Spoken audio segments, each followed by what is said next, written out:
I'd like to remind everybody that the meeting is being live streamed via YouTube. A recording of the meeting will be available afterwards on the council's YouTube channel. In addition, any other people may film, record, post on social media or blog from this meeting. The use of such images and sound recordings is not under the council's control. May I remind councillors to please switch your microphones off when you're not talking. Thank you. Okay, so right, so thank you for everybody attending. First thing is I need to bring into the meeting talking tonight. So we've got our internal auditor Max Armstrong that's going to be presenting tonight. Thank you, Max, for attending, and Jennifer Norman from our external auditors. Thank you very much. We have with us our Director of Finance and Corporate Services, Peter Linfield, and Head of Finance, Sarah Whitaker, and the Finance Business Partner, Marie Held. Our independent person tonight is Jonathan Corson. Thank you, Jonathan, for attending. I'd like to move to the first item on the agenda. Apologies for absence. We have apologies from Councillor Gowland and Councillor Plenter is substitute. Thank you. Declarations of interest, item 2. Any declarations of interest? No, thank you very much. Minutes of the meeting held on the 19th of June 25. We need to have a look at them and approve them. First, there is a slight alteration that I need to announce, that the independent person isn't within the attendees, Jonathan Corson, so it will be altered accordingly to show that he was in attendance. Any others? That's it. Okay, thank you. Okay, right, so we'll go through it page by page. Page 1. Just shout out if anybody's got any amendments that they require. Over the page, page 3 now. Page 4.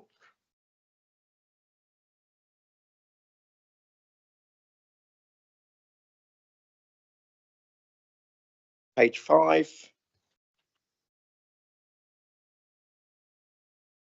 Page 6.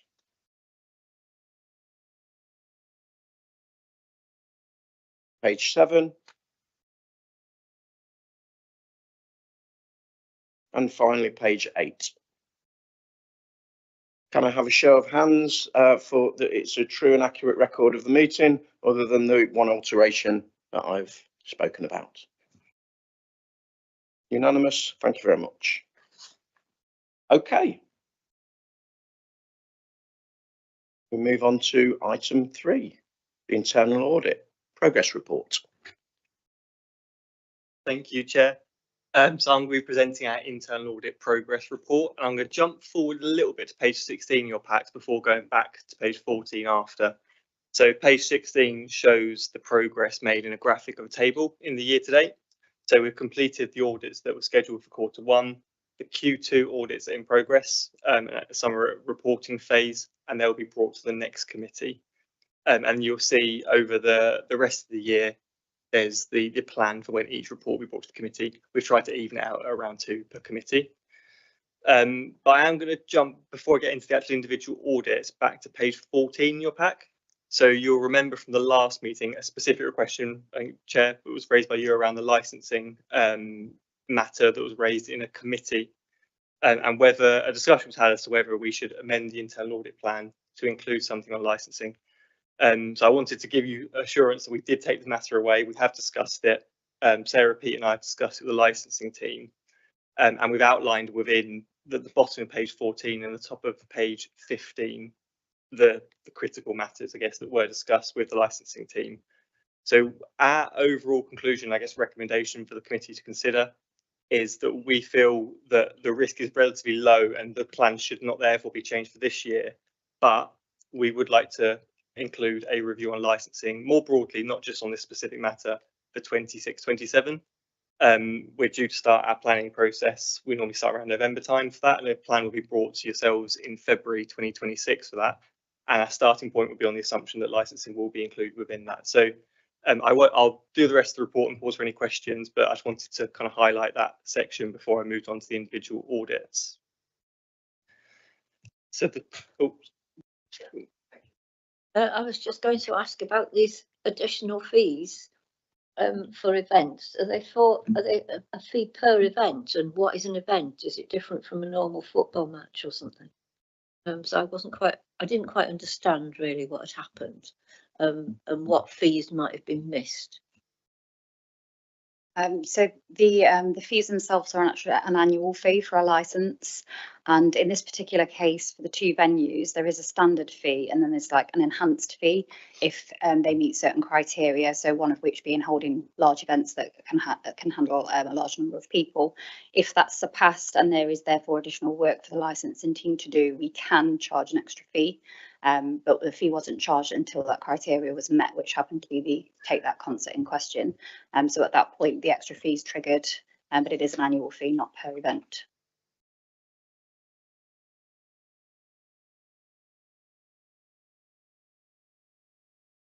Thank you. So moving on to page 17 in your packs. So this is the first audit report. So Streetwise Management was the first review we undertook in this quarter, where we provide an opinion of moderate on the design and substantial on the effectiveness, with 1 medium and 2 low recommendations raised. So this review of Streetwise Management obviously would be quite a broad area. So our focus was around governance, performance management, and then finally the street cleansing function within Streetwise. Overall, the opinion is positive. So the medium recommendation that we have raised is around the documentation and audit trails for reactive requests for street cleansing action to be taken. So particularly where a request comes in from a member of the public or someone external to the council, these were across our samples dealt with in a timely manner, but they could be better documented on the system to support them being closed and having that audit trail on there. There were 2 other low recommendations raised around the KPIs in place, albeit a decision was taken by the council to reduce the number of KPIs because actually it was found that going back a few years, Streetwise was performing in line with what those KPIs were expecting. And then finally, a finding around the approvals of the Streetwise cleansing and litter bin policy. The actual policies again were detailed and in line with what we'd expect. It was just that approval process where it hadn't gone to the exec director for sign off. The second audit we delivered this quarter was on council tax and NNDR. So this is as a clear statutory function of council. This is an area we tend to cover every sort of 3 to 4 years and most authorities that we work with. So the scope is always broadly around billing for council tax, collection and NNDR, sorry, collection of council tax and the application of discounts and reliefs. So we've provided substantial assurance of both design and effectiveness. That is consistent with our previous audit, which was in 2020-21 into council tax, and with only 2 low findings. So the first low finding is in relation to a slightly probably more technical system related matter around checks to prevent fraud of refunds for historically rebanded council tax properties. So where a property is being rebanded today, someone lived in that property 10 years ago but moved out, clearly they wouldn't know the refunds due to them, but they would be entitled to it. So there have been some cases at other local authorities, and I won't mention them here, but it wouldn't take too long to have a Google and find out which ones they are across the UK, where there have been identified cases of fraud. So that's why we include that in our scope. So what we have identified is there are controls in there to detect and mitigate these. They could be strengthened by including additional checks around bank details specifically to confirm that ultimately one bank detail is not being used to pay multiple refunds. And then secondly, another low risk finding. There were 2 cases in our sample of 15 of new occupiers where the bill wasn't issued in a timely manner.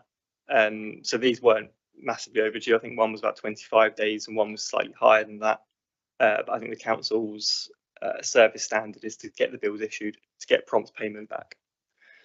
I'll pause there to invite any questions on those audit reports, the progress report, anything on the sector update. If any members have any comments or queries. Yes, Gordon. To me. There you go. Thank you very much again. Once more, you just mentioned rebanding of properties. Now, study playing devil's advocate here. You talk about someone moving out, by way of example. How would the council is not going to be proactively going and rebanding property, giving money away? It would largely have to be the homeowner who seeks a rebanding, either by doing the work themselves, or going to one of the agencies and take 20% commission or whatever the rate is, do the rebanding work for you. So how would the council, how would that ever happen? How's that squared off? How's the circle closed on it? Something the mic. Oh, I just No, so you're right. So that is a challenge. So obviously, when the council tax was brought in 1993, every property was given a banding. I think obviously that was a massive project that was done at the time, and some properties clearly weren't given the right banding. So what this specific relates to is where someone now living in that property have looked at their band and said, actually, it was misvalued back in 1993. But they might have only moved in 5 years ago. There might have been 5 previous owners. So under the legislation, those 5 previous owners are entitled to a refund for the difference between the current band. So if it's been moved down from D to C, they're entitled to that difference for all the years they lived in the property. So it is instigated by a homeowner generally requesting the property get rebanded. The challenge is those previous homeowners, they don't know about that refund. So in the specific case, it is again in public news. An individual from a council was fraudulently stealing that money, because and it was only detected years later because no one knew they were due to get a refund. So that's where it stems from.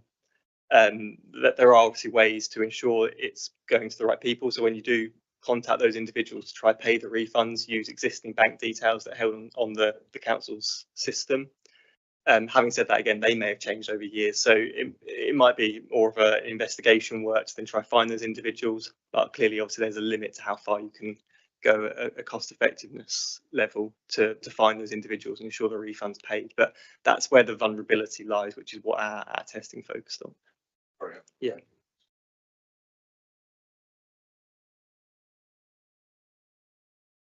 Well, just to add that obviously when there's a revaluation, it's a valuation office, it's not the council. So it's yeah. And Martin Lewis, if you watch his shows, this increases this sort of thing because he recommends looking at your council tax band and stuff. I was just going to ask on that second bullet point in your areas of concern, you've got cases where council tax weren't issued to new occupiers. Did you look at cases where properties were changed from council tax to business rates or the other way around? And were those getting dealt with promptly? So our scope didn't specifically include properties moving from residential to commercial purposes or vice versa. So what we did include were, which is where this finding came from, is new properties that became eligible for council tax. So that could include some of those, but typically they're new build properties, or someone moving into a property that's an existing residential building. So we didn't specifically look at that. The scope was slightly more narrow around the more common, I guess, types of council tax.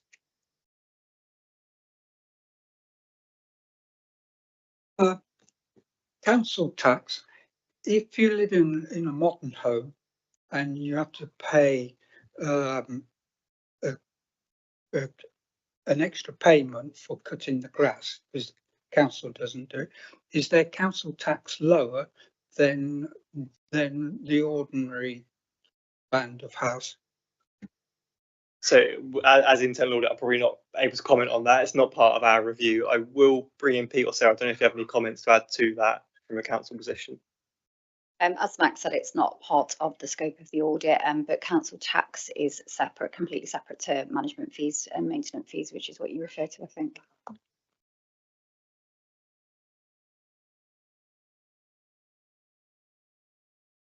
Yeah, Harry, on the previous issue, you mentioned on streetwise and key performance indicators and the moderate low risk.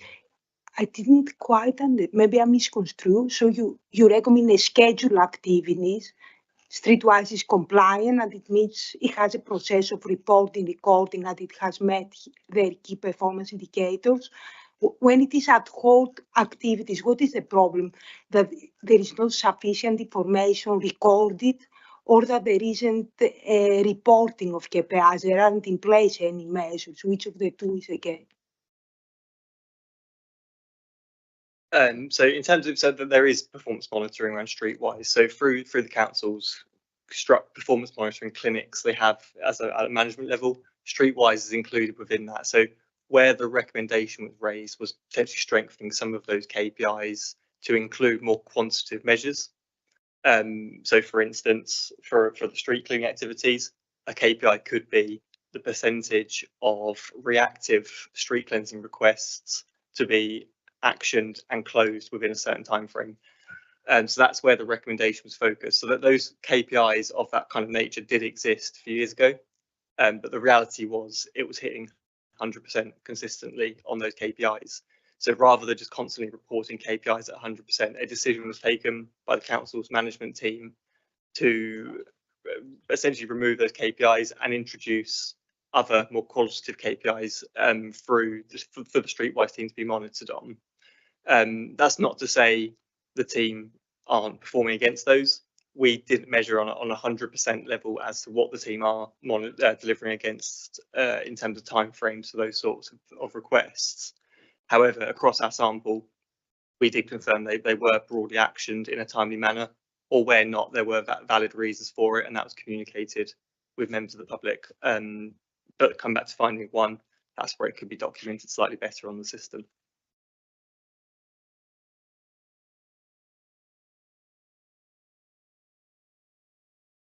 Thank you, Chair. Max, detailed reports as ever. I'm just wondering on the kind of Streetwise report, for example, like they said there's no KPIs in place to monitor the timeless responses, and what the management response is. I know on other audit reports you do for other council, there's usually a management response recorded, and why is not that or not on here? Yeah, so in terms of the management response for that specific finding recommendation, so I think it was broadly agreed with having KPIs in place. So the decision taken for this specific one was that the council don't want to have certain KPIs for the number of incidents responded to in a certain time frame. That was a strategic decision. It's something we raised as an area for improvement, but I can understand that strategic decision. In terms of the report templates, ultimately our approach is broadly flexible to how authorities want it to be. So we work with Pete and Sarah to agree the format of the reports. I think the aim for this one is to have it slightly more streamlined. I think it's quite a large pack for this meeting. So to have more streamlined papers, but generally we're quite flexible in terms of how we present those reports to meet the management and the committee's expectations.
Thank you, Chair. So we're presenting 2 reports to this committee. We've got our external audit completion report for the year ended 31st of March 2025. And that is specifically on our audit of the statement of accounts, the financial statements. And then we also have our auditor's annual report in draft form, which contains our commentary on our value for money. The commentary coming out of our value for money work and our proposed conclusions.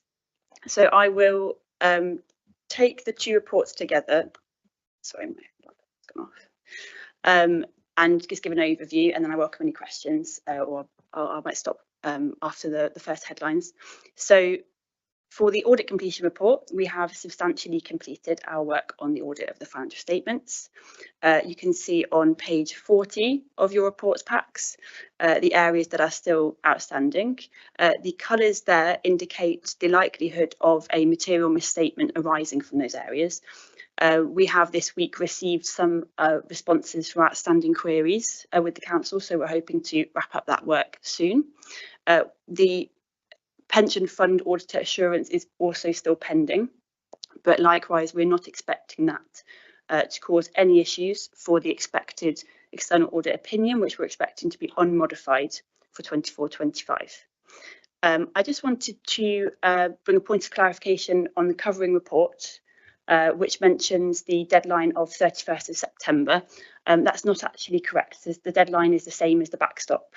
So just to reassure members that we have met our duties for the last couple of years. We have met that statutory deadline, and we are on track to do so also for 24-25.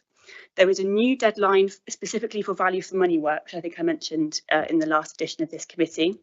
We're now carrying out that work and reporting under that work under the new NAO Code of Audit Practice, the 2024 Code of Audit Practice, which means that we have to issue our commentary and draft conclusions in draft form. The final report always comes with the final audit opinion of the statement of accounts, but we have to issue that in draft form to those charged with governance before the 30th of November. So we're also on track to do that, as you already have the draft form today. So for the findings on the audit of the financial statements, we have on page 62, which is Appendix A, we have made a recommendation against what we term an other deficiency in internal control. i.e. not significant, but one which we think should be addressed or commented on by management. And that is related to a unadjusted misstatement, which was to be confirmed at the point of issuing the report. I can now tell members that that is likely to be around 196,000, which is, as we had anticipated, well below our material threshold, but it is above our reporting threshold, otherwise known as our trivial threshold of 27,000. So that recommendation was around the timely removal of assets that are no longer in use from the council's fixed asset register.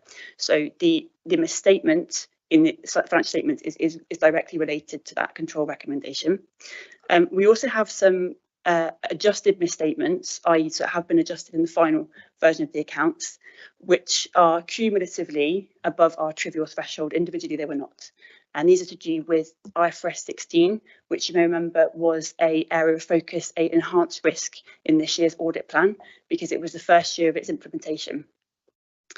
I will pause there if anyone has any questions on anything I've just said or the reports more generally. Questions? Yes, Councillor Thomas. Yeah, I've got a note here, but I'm not sure I quite understand what it said. Something about something in the new standard having been wrongly accounted or double counted. Could you just explain what that was? It was 0.5 of a million sort of amount. Yes, I believe you're referring to the investment property, which was also related to IFRS 16. It's quite a niche area of IFRS 16 because it's actually the differences in lessor accounting, which is slightly different from IFRS 16 compared to the old standard. So it was related, and that was it continued to be. Well, I'll invite Sarah to give more details because she might. So it was an asset that we already had in our asset register that was then brought under scope of IFRS 16. So when it was valued at its lease value based on repayments and added to the asset register as an IFRS 16 asset, a right of use asset, it was then subsequently not removed from the investment properties. So it's moved treatment within the accounts, and it wasn't picked up that it hadn't been deleted.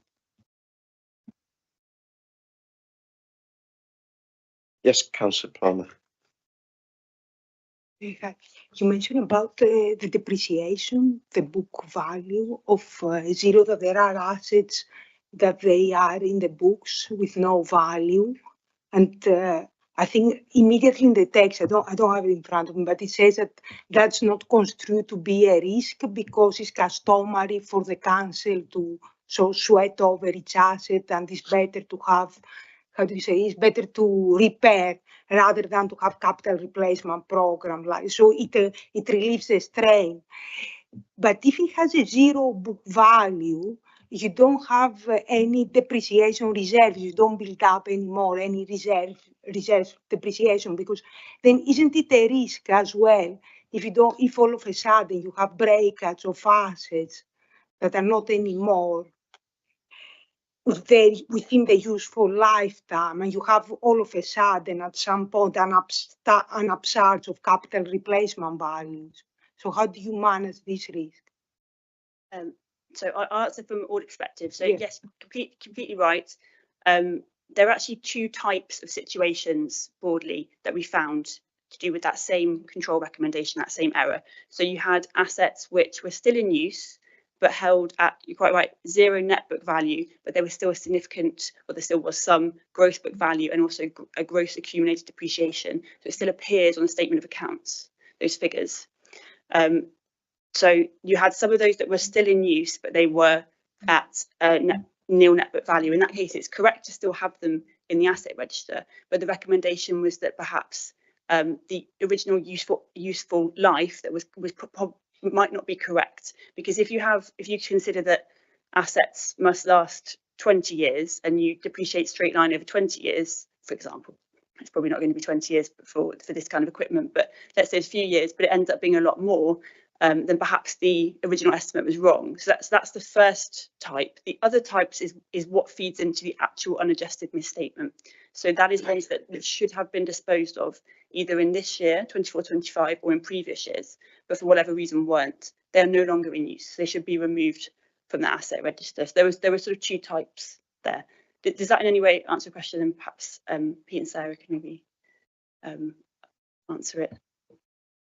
Yes, I think pretty much. I would just I come from a business like medical equipment, and they have customary like 7 to 10 years of depreciation life, and we always have this debate about sweating over or replace and the risk.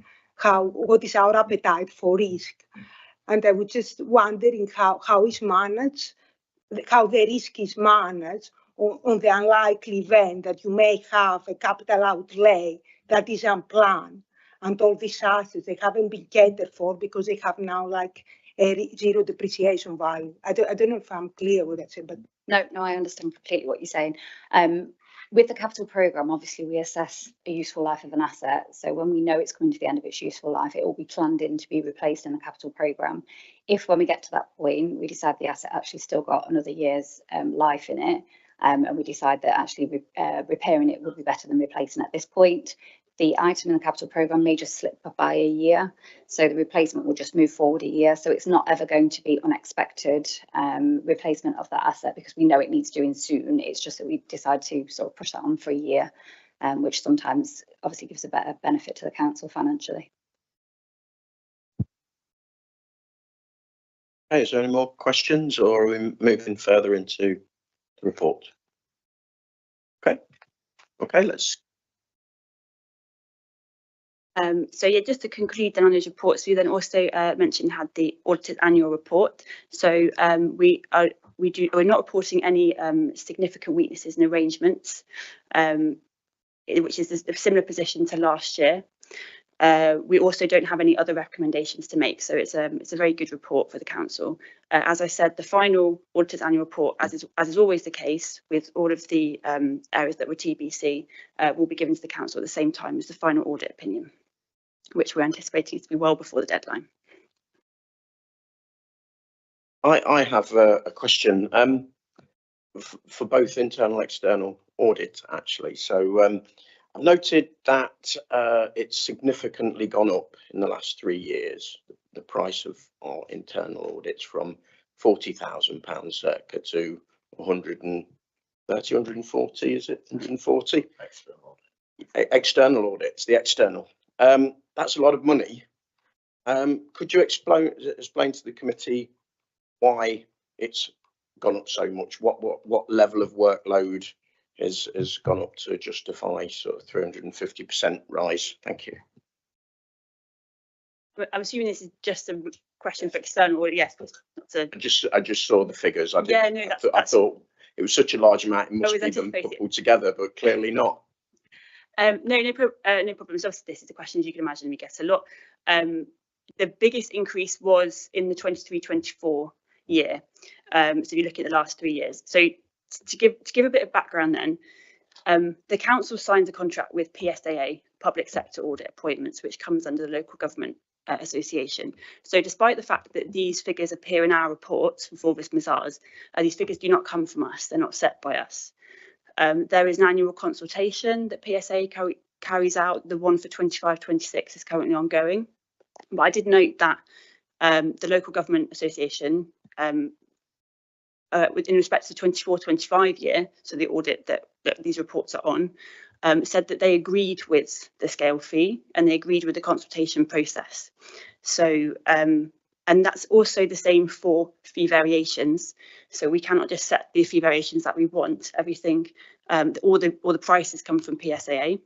And we can be and are audited by PSAA for any fee variations. They can, on top of the many other external audits that we have, they can also ask to come and view our work. But more broadly, there is a national context. So I don't just mean to completely pass it off to PSAA and sort of say, oh, it's not us, even though that is true. But there is a context, there is a reason why. And you will be aware of what has been going on in external audit over particularly the last 5 years. So it was already happening for many, many years, but it reached its peak in 21-22, where only, I believe, 12% of councils nationally, so out of hundreds and hundreds of councils, were able to, for a multitude of reasons, produce audited accounts on time. So from that alone, you can see that on both sides, all around the country, across all audit firms, all regions, all size of audit firm, there was massive systemic problems. So it's in need of reform. It is going to be reformed, though change is always slow. So this is part of the investment. This is the reason behind the investment. PSAA also, to take their levy, and they invest that back into reforming the system. So it's not all just going into the pockets of private firms, which I think is the impression that can be given. So hopefully that responds to your question.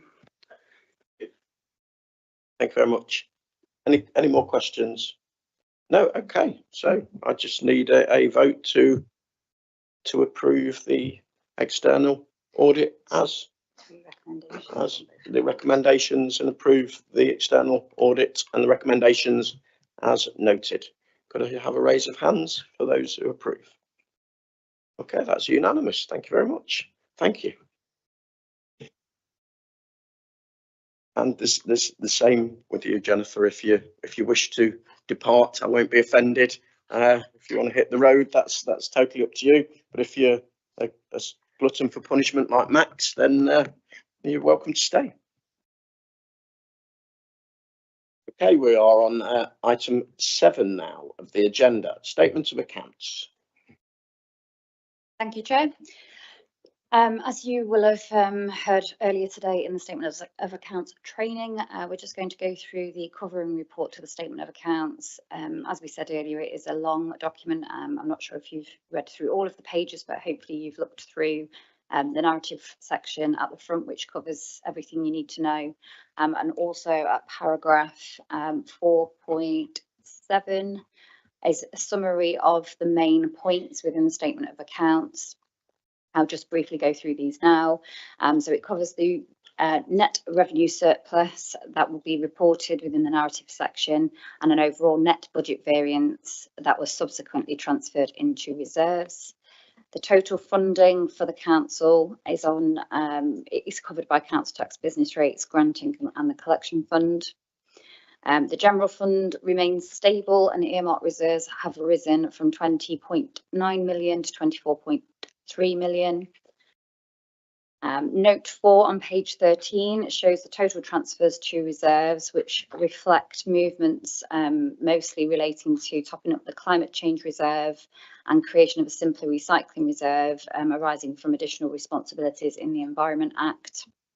The overall net increase has got planned transfers to reserves containing new homes bonus and underspends to the organisation stabilisation reserve. Overall council net worth has increased by 12.1 million, and this can be seen on the CIES on page 2 and the balance sheet total reserves on page 6 of 124 million. There is some bullet points underneath that which explain what the main movements were, but I won't go through all of those individually. Investments held by the council at the 31st of March 2024 totaled just under 76 million, and that's a slight increase from the previous year at 71 million. And again, note 12 does detail this further. There's a section on capital expenditure, which the total spend for the year was 7 million, excluding IFRS 16 adjustments, which, as we discussed earlier, do affect that figure but are not. It's not related to actual purchase or build projects. Capital expenditure in the year was mostly funded by government grants, including Youth KSPF, Disabled Facilities Grants and HUG2, which is home upgrades. And there were some other contributions from Section 106 and SIL. And as at the end of the year, there was no requirement to borrow externally. The collection fund currently shows a 454,000 surplus, which will be redistributed in 26-27.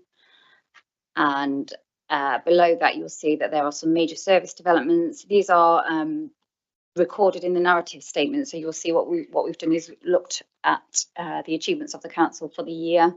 And this section just summarises the key points to that. There are many more, but these ones are the main achievements in the year. So the climate change reserve at paragraph 4.8 has been utilised to support some delivery of some projects. So if you would like to read out a bit more about that, it does list some of the items that we've used the reserve for. And in conclusion, the position remains stable, although there are challenges and risks that still persist, and this is likely to continue with reviews on funding and local government reorganisation.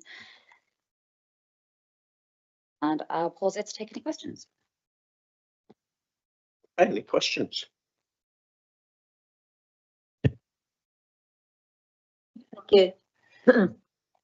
There's quite a lot in all the reports really about risks associated with LGR, and I'm just wondering, with us having, amounts of money in reserves, as it were, what the risks are to those reserves, and particularly, well, not particularly, but including Section 106 and SIL, what the risks are for having that money in those buckets, if you like. And then there's the internal borrowing. Will we pay ourselves back that internal borrowing before LGR? I'm just wondering how this whole process of, managing the reserves is impacted by LGR. Thank you. As you say, it's a very complicated process, and most of that is yet to be determined.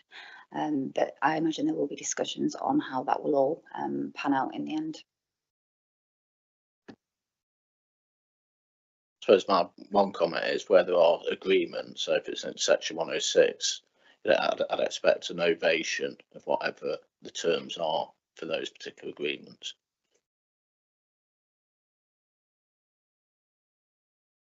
But what about things like new homes bonus, for instance?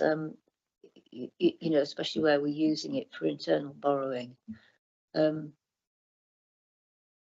If we're borrowing it from ourselves, should we pay ourselves back, if you see what I mean? well, the new homes bonus, obviously we've got still got significant sums in new homes bonus. So a bit like some of the other reserves at the moment, which are earmarked. So we won't, in terms of new homes bonus, the main use of that has been for this building, which is effectively paid off anyway. So that's effectively closed by the time we get to LGR. And the other amounts are fairly small when it comes to what's left, what's new homes bonus being used for. The decision will be when we get to the new authority. Obviously, they are not just Rushcliffe reserves, whatever the other councils, whoever the other councils are, then that new authority obviously will then be determining where the money goes after that. The money and the sale money as well will have been collected for Rushcliffe, for new homes that have been built in Rushcliffe, but they could presumably be used for anywhere. Is that right? That the situation that we're going to be in?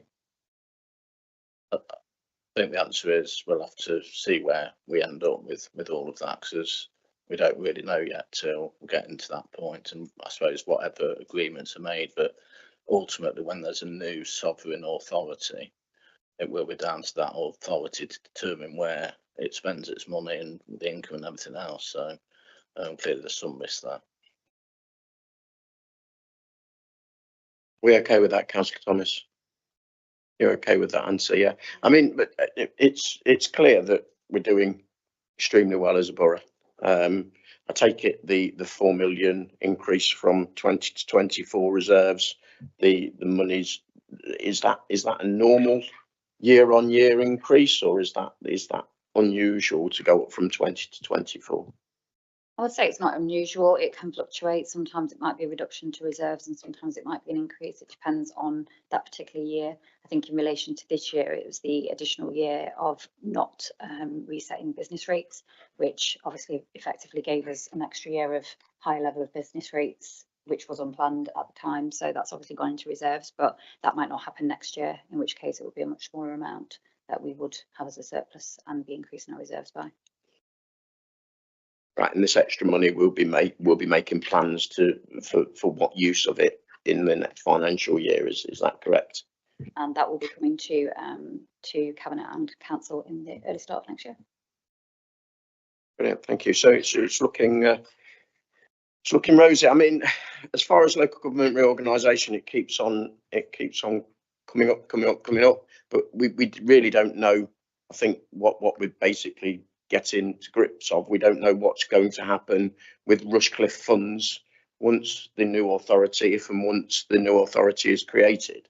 So it's a bit like get the best guess scenario at the moment. So as a scrutiny committee, it's quite a difficult because we're here to do governance, which is appropriate spend of citizens' money, ratepayer money or council taxpayer money. Cool, I am showing my age now with rates.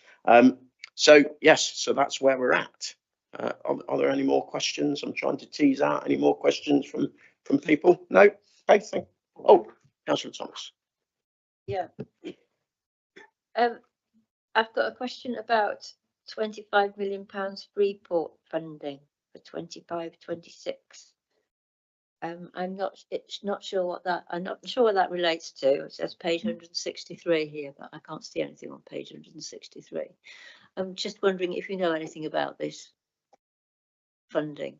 Seed funding. Oh, it will receive up to £25 million in seed funding from the government to help drive investment in local businesses to be spent by 25-26. This is a report. Is any of that even likely to be, used in the Ratcliffe-on-Soar power station site where nothing seems to have been built yet? Is any of that 25 million seed funding likely to be of any use to that site? Yeah, that's the question.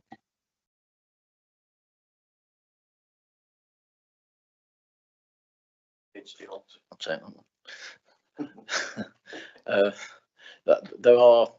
The Freeport itself has got, so the seed capital's there to largely for sort of infrastructure type projects. So for example, the seed capital could be used towards, say Junction 24 improvements So it might not necessarily directly be to do with active unsolved, it could be to do with the surrounding infrastructure to help facilitate the development of the site.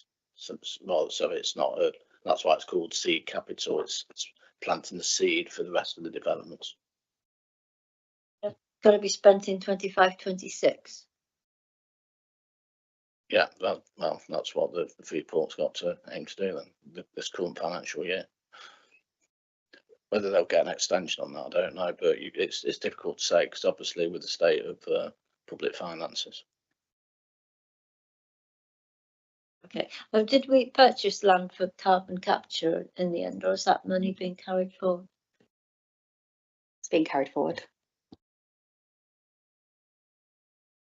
Okay, thank you, Mr. Thomas. Any more questions? Okay.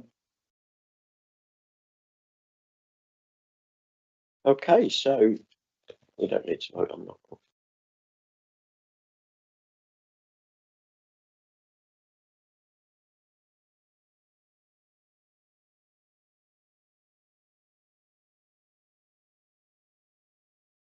Okay, I'm informed that we have to we need to affirm the annual report or the draft or the report from the Director of Finance Corporate Services. We need to approve the report that under the recommendations approve the statement of accounts on Appendix A. So any more? And it was delegated to the Director of Finance. Approve the statements, delegate the authority to the Director of Finance Corporate Services to make the changes necessary resulting from the matters outstanding on the accounts, and advise both the Chair of Governance Scrutiny Group and Finance Portfolio Holder accordingly. Such changes to be reported to the Governance Scrutiny Group. Can I have a show of hands that we're all okay with that? Okay, that's a unanimous vote. Thank you very much. Okay, we're on to item 8, Risk Management Progress Report. Joe. So to report back on the movement since the last item was brought to this group. So the Council's Risk Management Group met on the 9th of September 2025 and they did a review of the risk register and made recommendations. Just to give a bit of a brief summary, the last time an audit was carried out was in July 2022 by BDO, and we did receive a substantial rating for design and operational effectiveness. There have been, the last time training was given to councillors was in 2023, and refresher training is being arranged for early 2026 when the next risk strategy will be brought to this group. So if we just move forward to paragraph 4.6, to just go over what's changed in the risk register. So we've got a new risk relating to loss of housing benefit subsidy for charity and non-registered providers. There have been no risks that have been increased. Risks reduced are inadequate services resulting from LGR, difficulty recruiting and retaining staff, again linked to LGR, reducing new homes bonus, reductions in business rates base of major business rates payers, and interest rate risk. Risk removed from the register are the Flynton compulsory purchase order, borrowing costs, and risk related to the crematorium opportunity. And that is all for the risk report, but happy to take questions on those items that have changed. Any questions? Thank you, Chair. I know obviously the risk around the crematorium OPPDG01's been removed. Opportunity for new income for the council from operating the crematorium, which will pay back the cost. So that's been removed. And then we look at the risk register. We still have a risk present for Rushcliffe Oaks meeting its business models. So to explain to me, one risk has been removed and then there's a risk present, which implies we're not meeting the business model. So where are we at with regards to repaying the costs? Okay, so the risk that's been removed is an opportunity risk. So that risk was presented before the crematorium was built. So it was an opportunity to the council. Now that the crematorium is built and up and running as a business model, then that is now no longer an opportunity risk. So that's why, but obviously still valid and present is the risk that the business will not meet its business plan. So that's under review constantly, and that's why that risk still exists in the register, because we do monitor that. Councillor Plenter. Yes, sorry, I'm going to ask a question that I'm sure I have asked it before, but I don't remember the answer, and I cannot scaffold reverse engineer to find the answer from YouTube. Is on the risk of the housing benefit subsidy that you say hasn't changed, and it was on the charity non-registered providers that creates sort of potential loss of revenues. Could you please answer me again? Why can these charities or CICs not become registered providers, and what type of accommodation do they offer that is different to the housing association and social lounge? In terms of their business model, it's not really for us to determine whether they would become a registered housing provider or not. They are down as a non-registered housing provider or a charity in this case.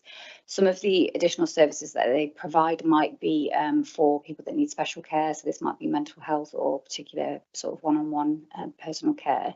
So they provide accommodation for these special residents, and the rent that we are able to claim back in housing benefit subsidy is determined by a rent officer. So they make a decision on the maximum. Now, if the amount that's being claimed by the person in that facility is higher, we can only claim back the maximum as to what the rent officer has determined. So that's where the loss occurs. So we can't claim back quite as much as we pay out in benefits, if that makes sense.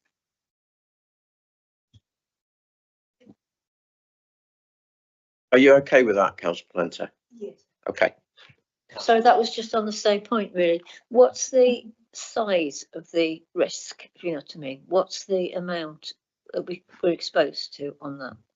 On this particular facility, so the reason this risk arose is because there's a new facility within Rushcliffe, and this is now causing a financial risk to the council. It's about £200,000 a year. Dependent upon what rent is set. The risk is deemed to be low, so within the risk register it's been created as a new risk so that we've got visibility of it, but it's deemed to be low because we don't anticipate there's going to be many providers of this kind that will set up in the area.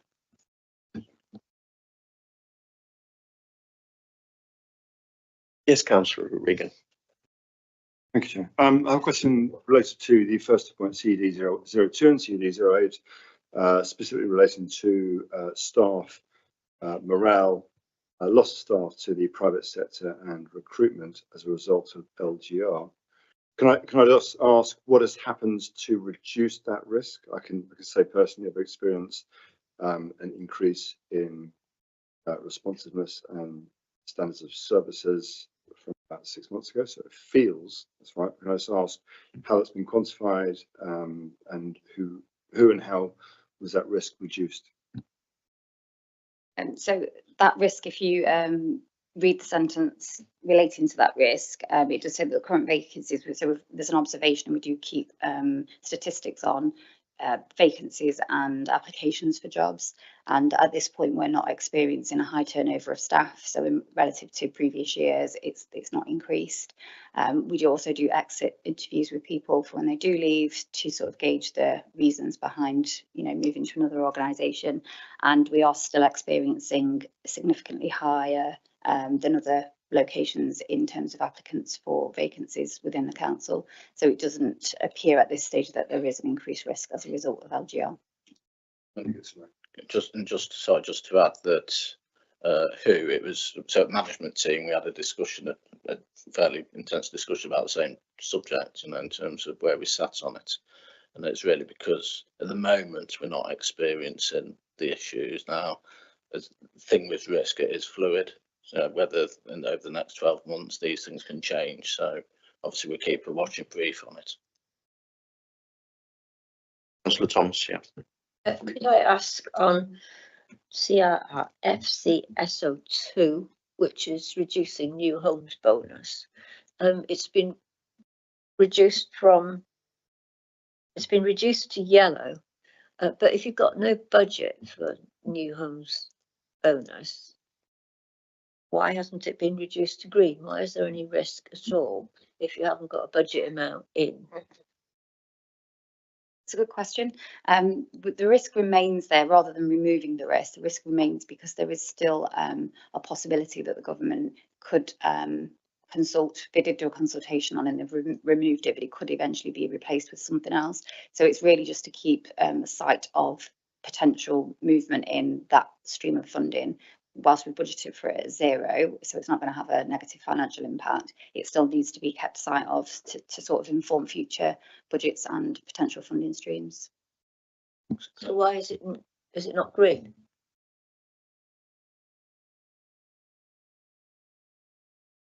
The impact's reduced, but I think it's the potential for it to occur is still valid, but the impact is down to very low. So it would still remain without going through the risk matrix. It's where it sits because it's a 3 and a 2. It's still in the amber zone, so to speak. So is it an opportunity risk as well if they bring it back? Potentially that would be a benefit to the council, yes. Rather than an adverse risk, it would be a positive impact.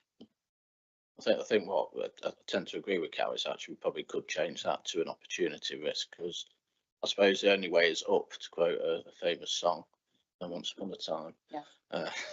As far as, given that we're at 0 at the moment and not expecting it to go to a minus figure. So, yeah, so to take on board that point and put that in the opportunity section. Thank you, Councillor Thomas. Any more questions? Oh, more questions, Councillor. Sorry, it's a similar one really. On the next one, FCSO5 reduction in the business rate base. We've taken the business rates income received from Ratcliffe Onshore Power Station has now been removed from the budget. Well, is there a risk that it might actually generate some business rates in the future? In terms of that site, and not as far as I'm aware, but there are others. The reason why that one's not removed is because there are other business rate payers within the borough that are significant and make up a large proportion of the council's income. But again, it's not thought to be a high risk that they would disappear off the rating list. I think I know where you're coming from. That in the future there will be business rates. I don't think that's. Yes. But it's feels in the future. It feels a few years away at the moment. Okay, we're happy. Yeah. Okay. Don't think we need a vote on this. I've caught up with myself, and we've just got to scrutinise and consider the recommendations on the risk register. No vote needed. No. Okay. Right. We move on to item 9. Going concerns assessment 24/25. Sarah again.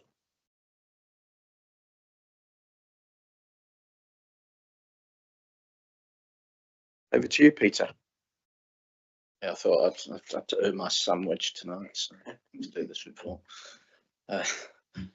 Yeah, so this is the obviously report we've been doing it the last few years, really since COVID. Actually, we didn't really do these reports until COVID, and obviously COVID having such a massive impact on potentially on the finances of councils. We introduced this undertaking a going concern review for the council. So, in other words, over, if you like, the next 18 months, will the council remain a going concern?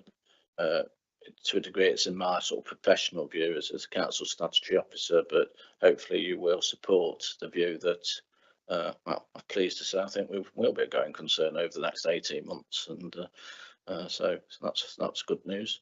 And you've heard already the relatively good news in terms of the state of the council's finances, which obviously supports that particular prognosis.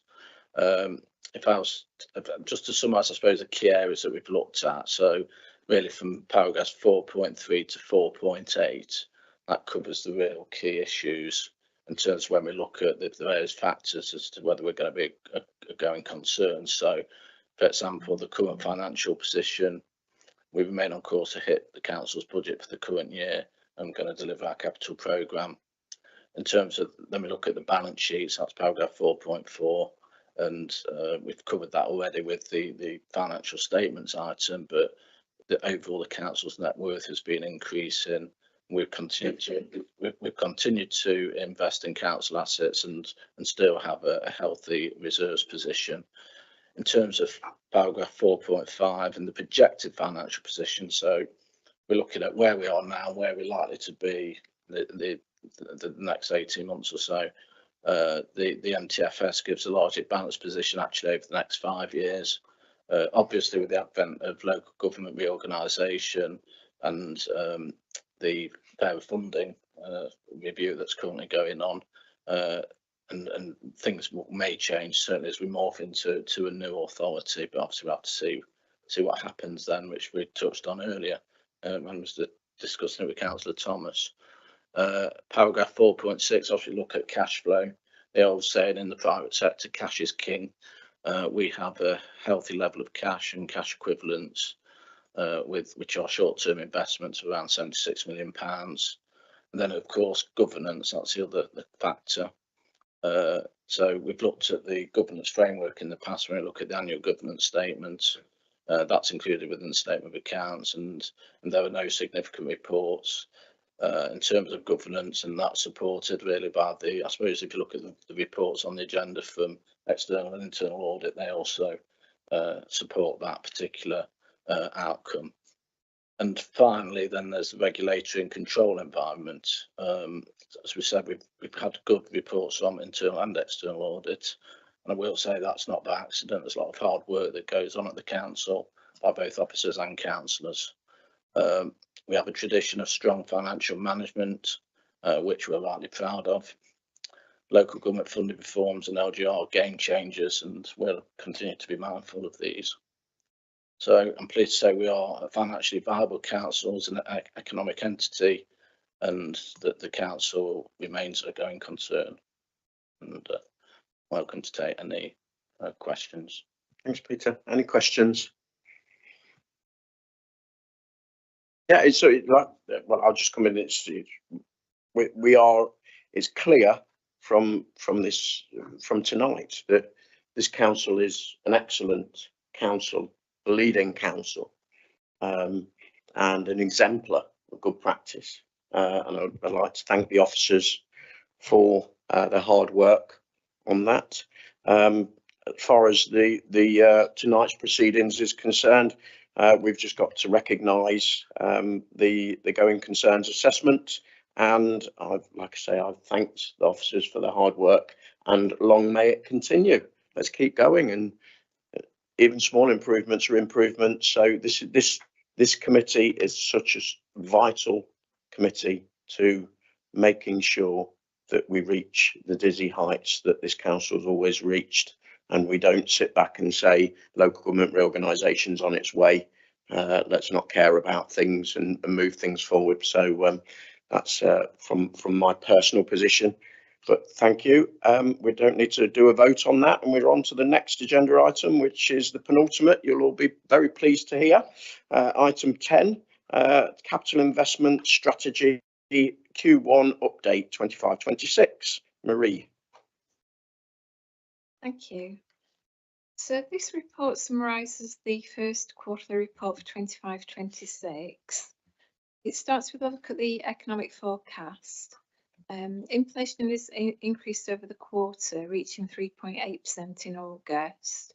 Interest rates fell to 4% and are expected to drop further in quarter 4. The UK economy marginally expanded in the first quarter of the year, but growth is expected to slow down. Paragraph 4.4 to 4.7 looks at investment income. The council had budgeted to receive 1.4 million in interest receipts this year and is projecting to exceed this. Appendix A shows a full list of investments held at the end of June, and for quarter 1 the council exceeded the budgeted average interest rate of 4.06%. Appendix B shows the fair value of the diversified funds. These have seen significant fluctuations over the last few years, but are held for long-term gains. The reserve to mitigate the loss is currently 1.31 million. Prudential indicators can be seen in Appendix C. Currently, a projected underspend on capital of around 6 million, arising primarily from the need to reprofile expenditure on one homes to match grant allocation.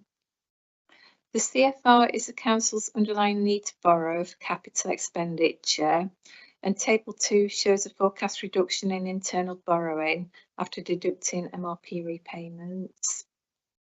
Net income from commercial and service investments to net revenue streams shows the projected figure is marginally lower than expected.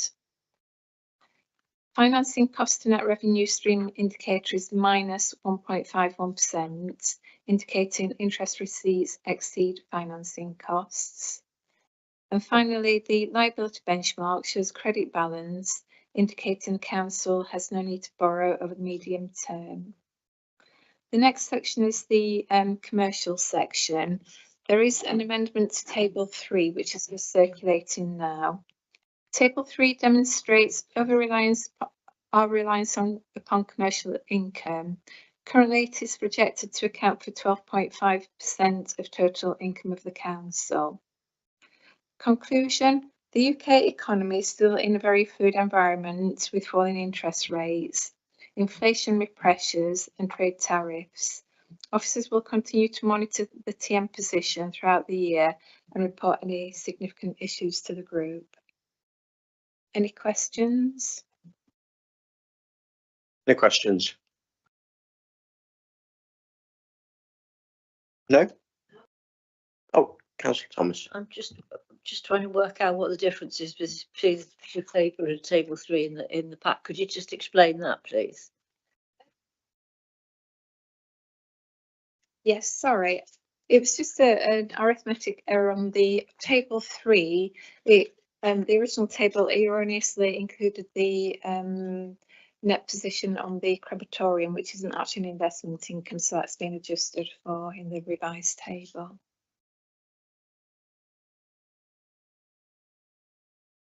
So the only number I can see is different is running costs, 465,000, whereas in the version in the papers it's 257,000. Is that the difference between the two?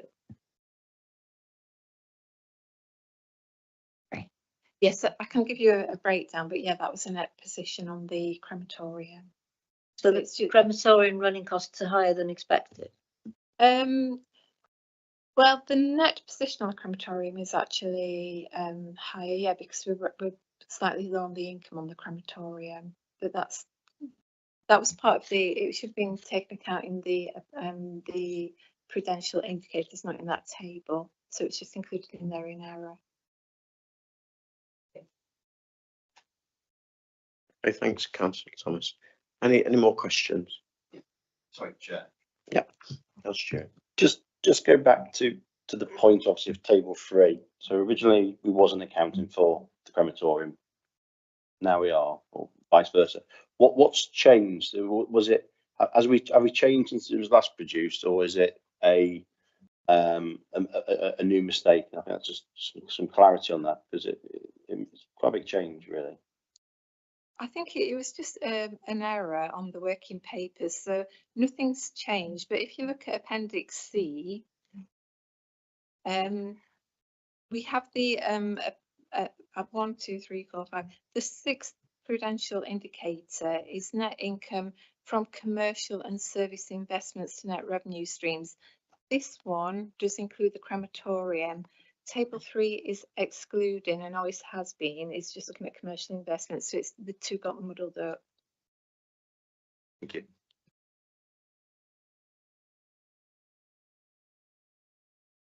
More questions?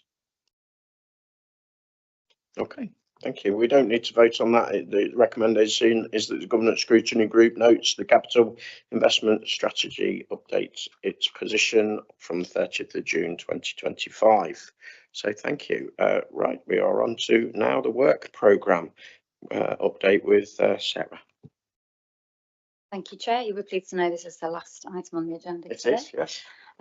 So the items that you're looking at there, the next two meetings are the 4th of December and the 5th of February. I am proposing to amend the 4th of December by removing the annual audit letter and value for money conclusion, because you've just heard that report in this agenda. So there is no need to hear that again, unless Jenny wants to come back and do it again. On the 5th of February, we have the statement of accounts that will also be removed, because again, that's been brought to today's meeting. Other than that, the 5th of February does look potentially like it's a rather large agenda, although it doesn't necessarily fit that it will take longer to get through that agenda, but just one thing to bear in mind. Any questions? Any observations? Anything missing? Just to add also that we'll be doing risk management training, likely to be prior to the 5th of February session, so just keep that in your diary as well. And that'll be an hour before, wouldn't it? Yes. Yeah, okay, thank you. Any questions, any observations, anything that's missing from these agenda, the work programme of this scrutiny group? No? Okay, thank you very much for attending. I formally close the meeting.